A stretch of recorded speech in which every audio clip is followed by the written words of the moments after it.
Welcome to Optimal Game State. In today's video, I'm going to be talking about Battletech and some of the lessons I think we can take from it. And that includes some things I think it does well and some things I think are maybe mistakes. So if you're a fan of the game, take notes and feel free to roast me in the comments. If you're new to Battletech or if it really isn't your thing, the goal isn't actually to pitch the game to you in this video. What I want to do is I want to talk about some of the elements of the game that I find interesting, and maybe that is something that you can apply to your own games. Okay, first some background. Battletech was launched by FASA back in 1984. It went through a couple of different owners and is currently with Catalyst Game Labs for its 40th anniversary this year. The game is set in the far future where combat is focused on battle mechs. These are massive armored machines around 30 foot tall, packed with weapons. Each mech has a single pilot called a mech warrior. As the setting has been around for a while, there is a ton of background to it, along with hundreds of novels. This is often broken down into eras, with some being hundreds of years of a stretch and others a decade or less. The first battle mech was created around 2500, and most of the action is set around year 3000 or so. So it's a future close enough to the present, so that people's names and cultures are roughly similar. And although humanity has expanded out across space, it is still just humanity, so it's easy to put yourself into the shoes of someone else in the setting. One of the things I find quite interesting is while there are a lot of factions and things, most people just play what they call mercenary companies, which is to say, you invent your own group that runs its battle mechs and then does whatever it wants. So you don't have to get too deep into the setting or into the background at the start. It's something that you can delve into later when you want to. In addition to a long history as a war game, the setting has also been very successful as a computer game series, often taking the board game rules, automating it all, and giving some fancy graphics. They typically are of two styles. So, a first person shooter, like we have here with Mech Warrior 5, and yeah, basically you gear up your mech, you wander around, and you blow shit up. That's a lot of fun. The other variety is as a tactical simulator. This is Harebrained Schemes, so HBS, Battletech version. And I'm actually currently working my way through it at the moment. This is a turn by turn game where you manage your squad of 4 mechs on missions, but you are running a mercenary company and you've got a chunk of mechs and different mech warriors that you're constantly maintaining and repairing and healing. So both styles of games have you spending a lot of time in the mech bay, so customizing your mechs, repairing damage, and getting those sweet paint jobs on your big stompy mechs, making them look as awesome as you possibly can. But back to the war game side of things. So there are a variety of models over the 40 years, starting with basically cardboard cutouts and tokens originally. Then in the 80s, Rob Parker produced a series of metal minis with Iron Wind Metals continuing that today. WizKids did a series of Clicks models from around 2000, and then most recently Catalyst Game Labs, who currently own the license, have started making some real nice hard plastic models. I'm not going to show you any of the old models, as some of them look pretty bad. The computer games definitely helped update the designs of the mechs, and these are some of the kind of current models that you can get. Now, these are pre-assembled but not painted, and basically could be described as high quality board game type PVC miniatures. So there will normally be some mold lines to clean up, and the plastic is harder than you might be used to with GW. Ninjon recently did a video ranking various different miniatures, and he put these in a relatively low D rank, so just above WizKids and below Simon, which is pretty poor. He's not wrong that they could be producing better quality models, and honestly, yeah, it is just mechs. So even if there's a bit of a mold line here or there, it all looks quite mechanical. So you don't have the same sort of issues you would if you were doing like an organic face. A face, wouldn't be as good in this particular thing. But I think for these models, it actually is good. Duncan Rhodes does have 2 videos painting mechs. It's pretty clear to me that the models he's used have been tidied up a lot. So if he is using the normal standard models, he has carefully removed all the mold lines and then worked on them. But it gives a good idea of how far a good painter can take them. What I really want to talk about, though, is the rules. So there are 2 main formats. So we've got Classic, which is a game of armor combat, and Alpha Strike. So these are the 2 starter boxes for each of those formats. Classic is played on a hex map with a ton of detail.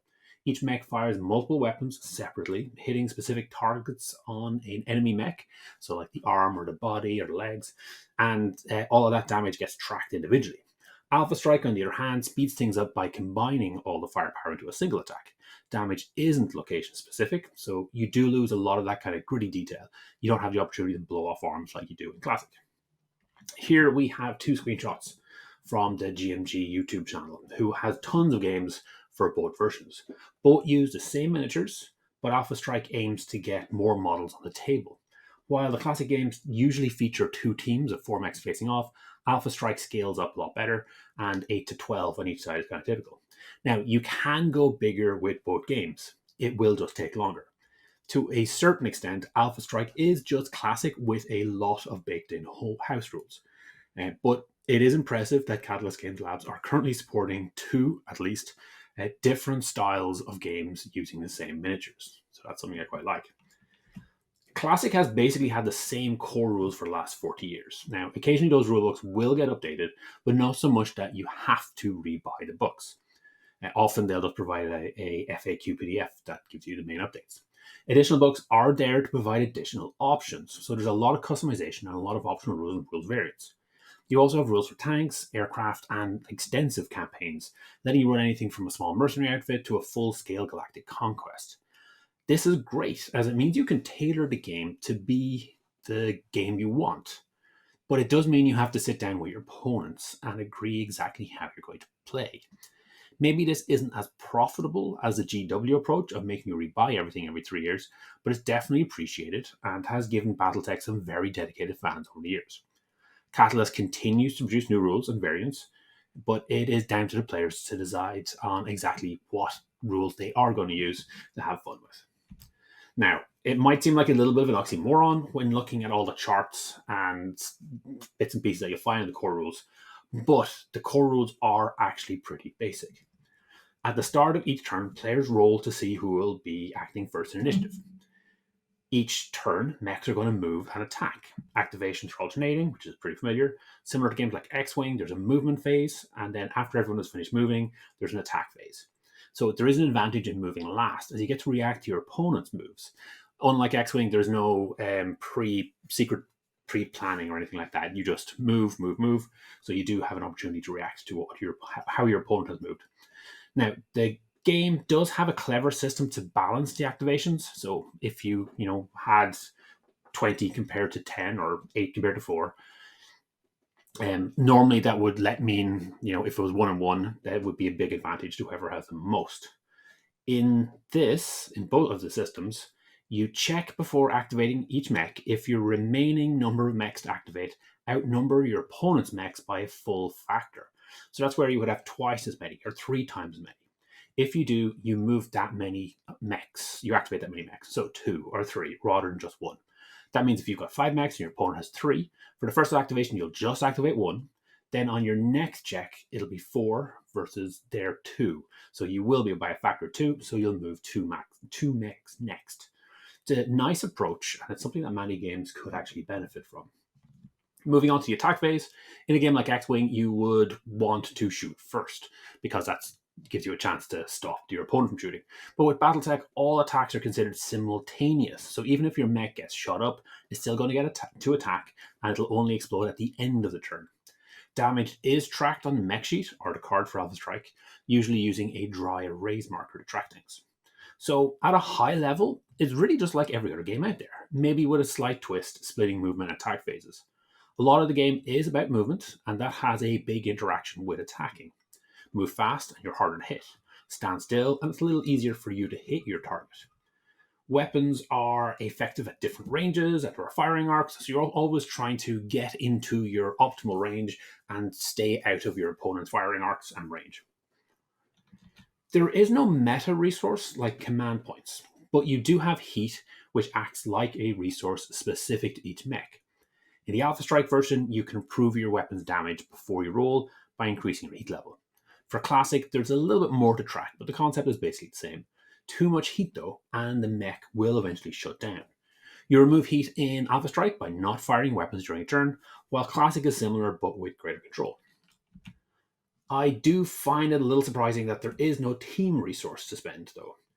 The HBS computer game has a morale resource that the team generates, which lets you activate special abilities, which I have been quite enjoying. There are some formations in Alpha Strike that give special abilities.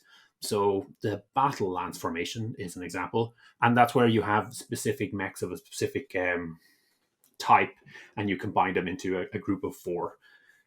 If you meet the requirements for Battle Lance formation, it gives that lance a number of rerolls that members of the lance can use. So it is kind of a group resource that is within it. So if you look, you can find some elements of team resources within the specific game rules, but it's not hard coded into the rules itself. And honestly, I think it's definitely something that could be developed out. Largely, though, and apologies to the Battletech fans, this isn't a particularly strategic game. Move smart, shoot smart, and hope you don't take more damage than your opponent does. To be fair, though, this is something you can say about most games, especially when you're just playing the simple Annihilation style game. Now, before you light up my comments, Battletech does give us what we need to make this a strategic game, although in a somewhat haphazard way. There are extensive rules for different scenarios like Capture the Flag or King of the Hill. There are rules for deep snow terrain or desert planets, which will run your mechs hot. There are rules for weapon emplacements on buildings and blowing them up. It has a section on the fog of war using blip counters until the enemy mechs can be seen. There's a ton of stuff. Honestly, Battletech is more of a historical war game that gives you the tools to reenact battles rather than just giving you a game to play, which is awesome, but also a pretty big initial cliff to climb.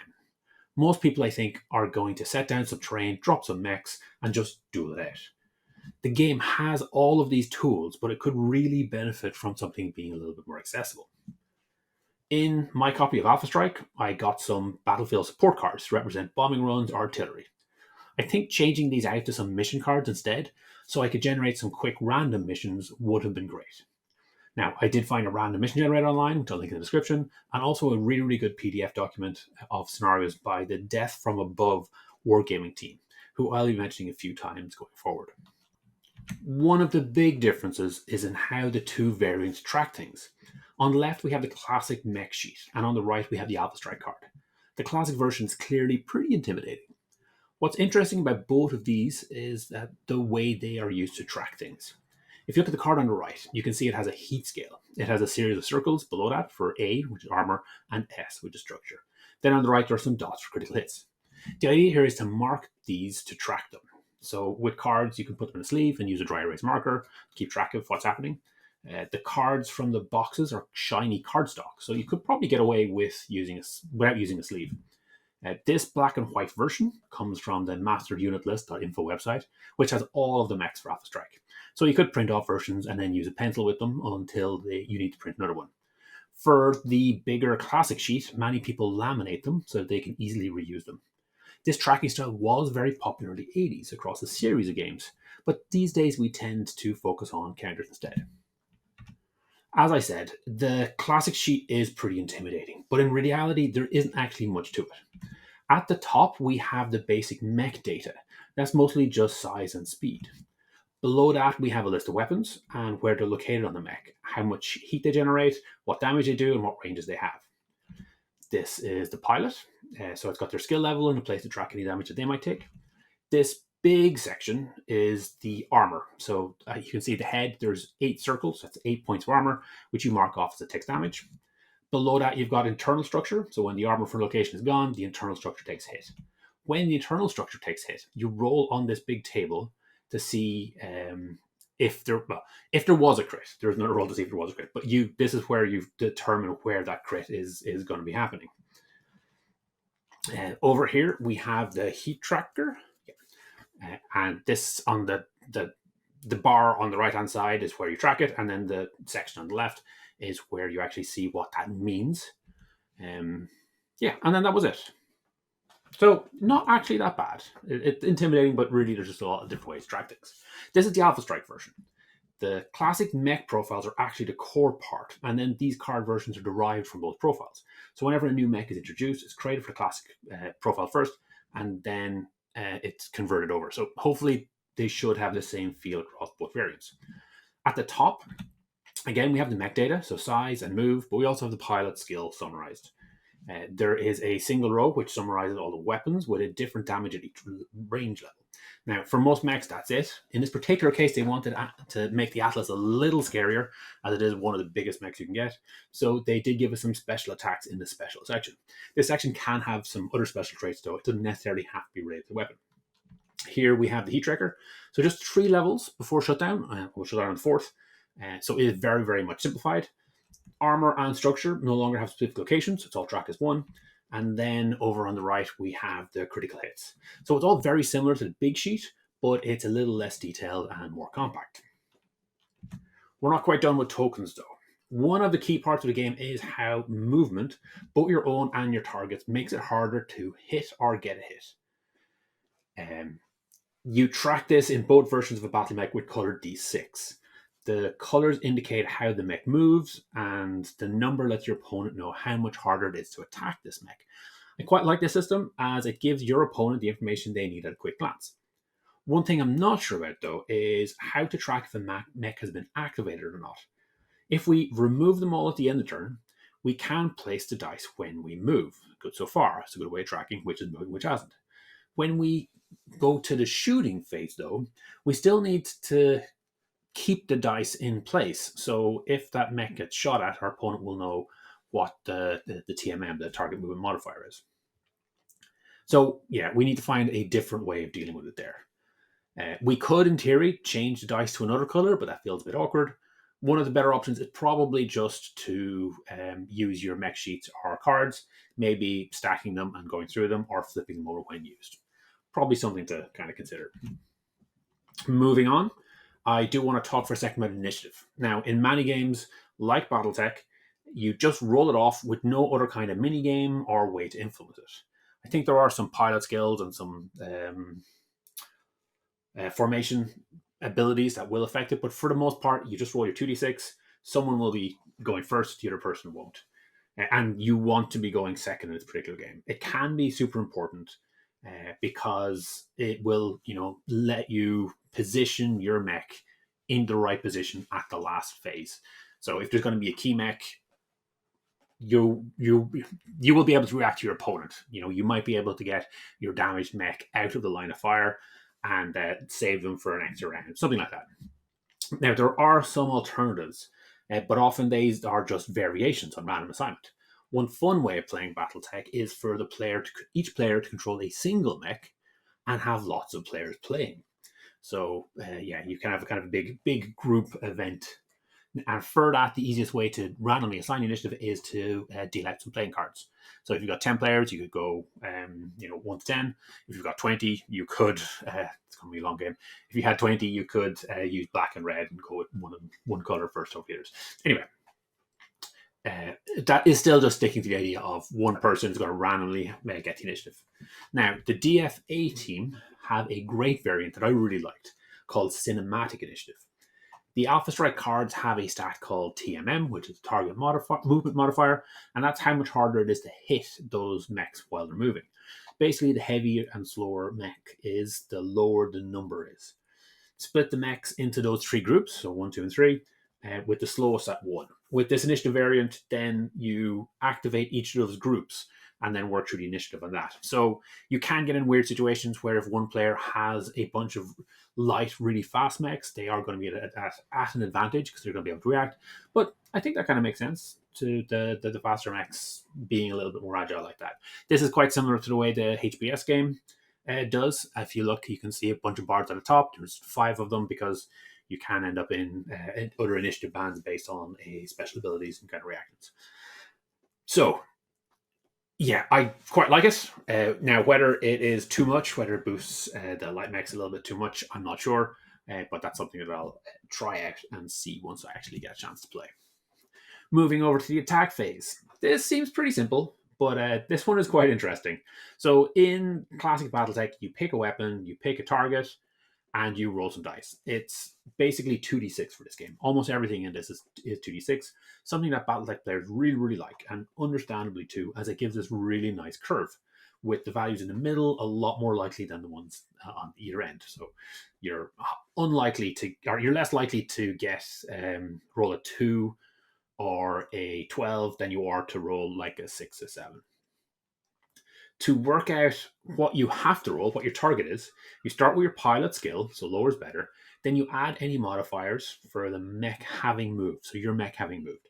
Then you add any modifiers for the target having moved. Then you check for any other modifiers like cover and stuff like that.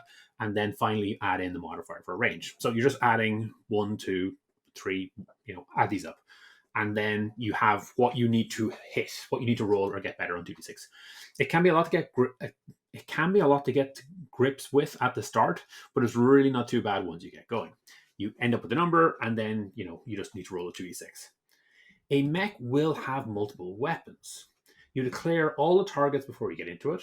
Multiple weapons means multiple sets of modifiers. Once you hit, you roll 2d6 again and work out where it hits, and the damage gets recorded. If you get lucky and roll an actual 12 on the hit roll, you crit. If you manage to do enough damage to a location that you go through the armor and you're doing structural damage, then you get to roll 2d6 on another table to see if you crit. If you do crit, then you get to roll 2d6 on the crit table on the mech to see what happens. So it is super, super detailed, and it's got lots of dice rolling. So this Warhammer, this mech, has 9 distinct weapon systems. So that's 9 times we work out the target number, 9 times we roll 2d6 to try hit, and if we do, we end up, maybe rolling a few more d6 to find out what's going on. It is very much a simulationist experience, which is part of its charm, but that can also be a frustration. It's a system perfect for computer games where you can have all that crunch worked out by the computer. Which isn't to say it's bad, it's just a particular style, okay? I'm not saying that that Classic is a bad game. It just is very, very detailed. It's very, very simulationist. It is what it is. I'm not saying that's bad. Alpha Strike, as a variant of it, attempts to speed this up. So most mechs are going to have just one weapon to roll. So you can see it's that 2-2-0. So at short range, medium range, and long range. While this system does speed up things, it feels... it isn't quite as granular as players would like. So, for example, this particular Locust, you can see it's got 2 armor, it's got 2 structure. If it gets hit by a 4 damage mech, which isn't too unlikely, it will just pop. It will just go from full to dead. You're not going to have any crits. You're not going to have any... it's not going to be slowed down from the legs getting damaged or anything like that. It's just going to explode. Some people didn't like that, especially because it was all or nothing. With the 4 damage, you're either going to do 4 damage or you're going to do 0 damage. So there's never any in between. The Locust will never get damaged. It's only going to explode. Unless maybe it's going up against another Locust or something like that. Anyway, so because of that, one optional rule that was posed, was to have a damage roll. So after you hit, you took dice equal to the damage. So in this case, it would be 2. And then for every 3+, a point of damage will be done. So the advantage here was that the damage would be a little more granular. You could do 1, 2, 3. It wouldn't always just be a big number. However, all that did was reduce the overall damage. So that was quickly abandoned as far as I'm aware. Another version, which did make it in as an optional rule in the Alpha Strike Quick Start rules, not even the main rulebook, but the Quick Start rules, is to have multiple attack rolls. So the damage value is the number of attacks you're going to get. So this Locust is going to be rolling 2 sets of attacks, each doing 1 damage. That is going to be rolling 2d6 though. So how do you roll 2 sets of 2d6? Well, basically you need to have pairs of different colors. So maybe 2 red and 2 white. Kind of awkward. The DFA team did have another alternative. So for them, what they do is they roll 1d6 of a different color and call it the pilot die, and then they roll a number of other dice. So in this case, it's 2. So you'll have 1 red die, which is the pilot die, and then do 2 white dice. So you're rolling 3 dice. And then once you roll those, you combine the pilot dice with all of the other white dice. And then that gets you your 2d6 and a 2d6. Now, that's not a perfect solution, as rolling high on the pilot die often means lots of hits and rolling low often means lots of misses. But it does get that kind of granular feel into it. It still maintains that it's a 2d6, even if one of those d6s is always going to be the same. And it has that. Now, another option is from being used by Ash from Guerrilla Miniatures Games YouTube channel. And I'll link this video in the notes. So here he uses D12s instead. Now, Battletech players really love 2D6s, which is why Ash ended up having to make a 20-minute video defending himself in using these D12. He does make a good case around the kind of core idea of play the game the way you enjoy it. He also, as you can see from this shot, does make an argument around that the 2d6 bell curve isn't necessarily needed because all the modifiers are linear. I wasn't convinced by that. I think it's a good argument. But notably, the original rule was roll 2d6 and then you do all the damage. But he's rolling multiple d12s on the same roll, and then just working out and then dividing the damage up in points. So rolling multiple d12s does, in my opinion, still trend toward a noble distribution anyway, because you are rolling multiple ones for the overall dice. So it's not too far off what we are kind of used to, a normal distribution of the 2d6. Point here is I really found this whole discussion about dice fascinating. So this is a core element of the game that people are tinkering with. And honestly, like, all of these versions are valid depending on what you're looking for. I do think that the core classic game is painfully detailed, but it knows it. And, it's okay to play it that way if that's what you're looking for. Similarly, even if you want to go down the route where you're just rolling that one set of 2d6, are you doing all the damage or not? Again, it's a completely valid way to play. I think it's just a matter of finding out what works for you best. All right, moving on. A really unique element of Battletech is the idea of heat. You can frame this idea a few different ways. It's a push your luck mechanic, a stress mechanic, a resource mechanic. So certain actions are risky but come with a reward. In Classic, heat is generated in a lot of different ways. So moving generates heat.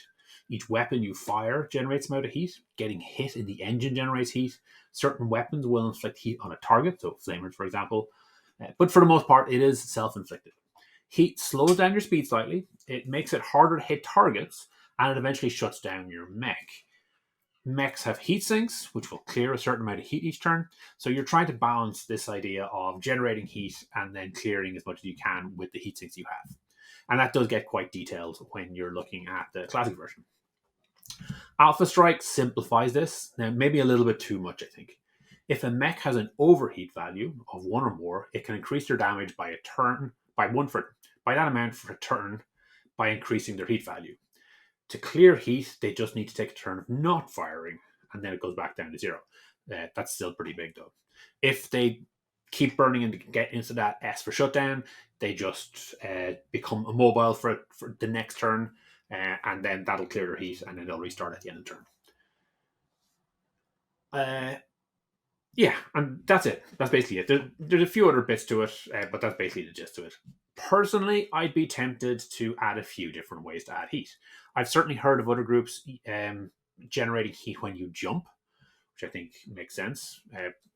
Some of these giant house-sized mechs can also fly briefly, which is kind of terrifying. But they're indicated by their move just has a J at the end. I think having a way to differentiate and kind of make the jumping a little bit more costly would make sense to me. So I think having some heat for jumping would make sense. If we're using the initiative categories like I was talking, I think maybe spending 1 heat to improve your initiative category would make sense. The last one I saw was an optional rule. It's called a run and gun rule that the DFA team have in their override variant game. This is where normally when you run, you don't get to shoot. But what you could do is generate a point of heat and get to shoot. So, it's a bit of give and take. You've only got so much of this resource to play around with. If you want to clear it, you have to give up an entire turn. So you end up having to be a little bit kind of strategic in how you use things and how you kind of push the mechanic. I really, really like that. All right. And those were the main things that I wanted to look at. As someone who is used to the Games Workshop business model, this whole thing is very refreshing but also quite frustrating. I'm used to being told that there is one and only one way to play the game, and that changes every 3 years, and then apparently I have to buy it all over again. So seeing a game with so many options that I can tailor to how I want to play is very, very cool. It is also very frustrating, as it does require a certain amount of work on my part, and it's not just all getting spoon fed to me. I have enjoyed what I've seen so far of Battletech, and honestly, I have to admit, I've always had a soft spot for Battletech across the years, so I really want to love it. Catalyst do have some great starter boxes for the game. I They're not perfect, but I do love the new miniatures. And to be fair, those starter boxes probably have 90% of what I'm looking for, but I still feel that they're not quite there in essentially spoon feeding me as much as I'd like. Having spent some time working through the rules, I do have some ideas on how I'd like to run my next game. It'll probably be a bit of a mess because I am not an experienced Battletech player and I really don't understand the game that I've already decided to change. That's okay though. I'll have some fun and I'll learn some lessons. And I think that's the key thing from my key lesson from all of this. As Ash said in his video, it's okay to play your games the way you want to. Just have some fun. All right. So thanks for listening. Please drop some comments to let me know what you think of the various BattleTech rules. If you've played it, especially if you've painted any models, and yeah, tell me what you think. All right. Have a great week, everyone, and I'll talk to you soon. Thanks for making it all the way to the end. Hopefully you enjoyed this video. Each week I put up a new video talking about one of Games Workshop's specialist games. The goal is always to try and make the best possible two-player experience. If this is something you'd find interesting, please subscribe to the channel and comment to let me know what you'd like to see in future.